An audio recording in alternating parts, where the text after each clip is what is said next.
और कल्पना के माता पिता उसकी शादी कर देते हैं। और आज कल्पना की पहली रसोई की रस्म होती है। कल्पना अपनी पहली रसोई की रस्म में ढेर सारी तरह तरह के स्वादिष्ट पकवान बनाती है। आलू पूरी, छोले, मटर पनीर, पुलाव, खीर, बिरयानी, इन सब से कितनी अच्छी खुशबू आ रही है। मुझसे तो रहा ही नहीं जा रहा है। कल्पना अपनी पहली रसोई का खाना अपने ससुराल वालों को खिलाने के बजाय खुद ही खाने लगती है और खा खा कर सारा खाना आधा कर देती है। अब जाकर थोड़ा बहुत पेट भरा है। कल्पना की ज्यादा खाने की आदत की वजह से कल्पना तीनों वक्त खाने में कई सारी वैरायटी बनाया करती थी, जिसे देख। बहू, कल भी तूने नाश्ते में ढेर सारी चीज बनाई थी और आज भी हम नाश्ता करने वाले सिर्फ 3 लोग हैं, लेकिन तू ये 10 लोगों का नाश्ता क्यों बनाती है? अरे माँ जी, जब तक डाइनिंग टेबल पर सामने 10-12 अलग अलग चीज खाने की ना रखी हो तब तक खाने का क्या ही मजा। इतना कहकर कल्पना जल्दी जल्दी डाइनिंग टेबल पर रखा हुआ सारा नाश्ता खाने लगती है। कल्पना की इस आदत को देख कल्पना के ससुराल वाले समझ जाते हैं कि उनकी बहू भुक्कड़ है, लेकिन वो लोग कल्पना से इस बारे में कुछ भी नहीं कहते। ऐसे ही समय गुजरता रहता है और कल्पना की इस भुक्कड़ वाली आदत में कोई बदलाव नहीं आता। कल्पना हर रोज की तरह अपने कमरे में बैठकर ढेर सारा खाना खा रही होती है कि तभी कल्पना की सास हाथों में शॉपिंग बैग लिए आती है। अरे माँ जी, आइए आइए, देखिए आज मैंने कितने अलग अलग तरह के मोमोज ऑर्डर किए हैं, आप भी खाइए। अरे नहीं बहू, ये सब तू ही खा। मैं तो तेरे लिए ये शगुन का जोड़ा श्रृंगार का सामान लेकर आई थी। लेकिन क्यों माँ जी?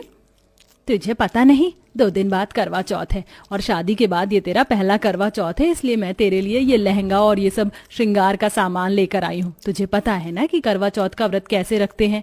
इस व्रत में सुबह से लेकर रात तक ना ही आप कुछ खा सकते हैं और ना ही पी सकते हैं। रात में चांद दिखने के बाद ही आप अपने पति के हाथ से पानी पीकर अपना व्रत खोलते हैं। ये व्रत तो बहुत कठिन है, मैं ये व्रत नहीं रख सकती। ये व्रत सभी सुहागन अपने पतियों की लंबी उम्र के लिए रखती हैं, तो तुझे भी ये व्रत रखना ही होगा। कल्पना अपनी सास कलावती के सामने ज्यादा कुछ नहीं कर पाती और ना चाहते हुए भी उसे करवा चौथ का व्रत रखने के लिए हाँ में मंजूरी करनी पड़ती है। ऐसे ही 2-3 दिन गुजरते हैं और आज करवा चौथ का दिन होता है। कलावती सुबह सुबह कल्पना की सरगी के लिए काजू, बादाम, मिठाई उसके लिए कमरे में लेकर जाती है।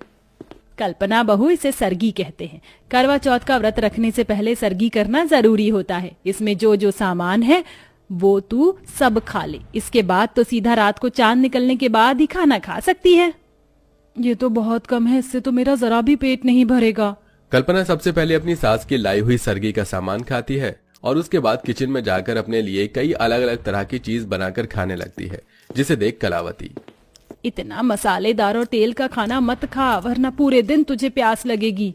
माँ जी, मुझे खाने दीजिए, वरना प्यास का तो पता नहीं, भूख के मारे मेरा हाल बेहाल हो जाएगा। हे भगवान, क्या होगा मेरी बहू का? क्या ये पूरे दिन भूखे रह पाएगी? मुझे इस पर नजर रखनी होगी, वरना इसने अपने भुक्कड़पन के चक्कर में करवा चौथ का व्रत तोड़ दिया। कहीं मेरे बेटे के साथ कोई अपशकुन हो गया। भुक्कड़ बहू का करवा चौथ। सुनिए जी, किचन में से बर्तनों की आवाजें कैसी आ रही हैं? कहीं किचन की खिड़की तो नहीं खुली रह गई? लगता है परसों की तरह आज भी किचन में बिल्ली आ गई है। मैंने तो सोने से पहले खिड़की बंद कर दी थी, तो ये बिल्ली कहाँ से आई? कहीं हमारे घर में कोई चोर तो नहीं घुस आया?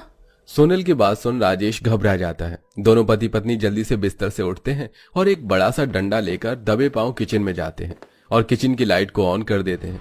किचन में कोई चोर नहीं, बल्कि उनकी बेटी कल्पना रात के 2 बजे पिज्जा बर्गर खा रही थी। कल्पना, बेटा ये सब क्या है?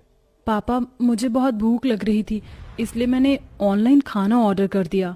सोनल बेटा, तूने रात को ही 5 प्लेट भरकर बिरयानी खाई है और अब ये सब खा रही है। खाना खाने का भी एक वक्त होता है। ओफो माँ, आपसे कितनी बार कहा है कि मुझे खाने को लेकर टोका मत करो।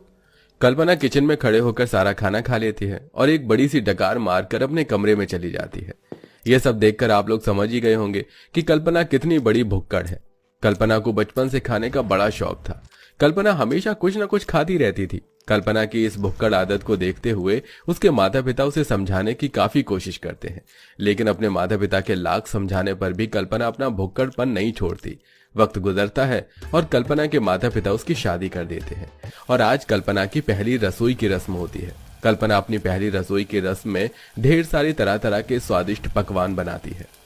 आलू पूरी, छोले, मटर पनीर, पुलाव, खीर, बिरयानी, इन सब से कितनी अच्छी खुशबू आ रही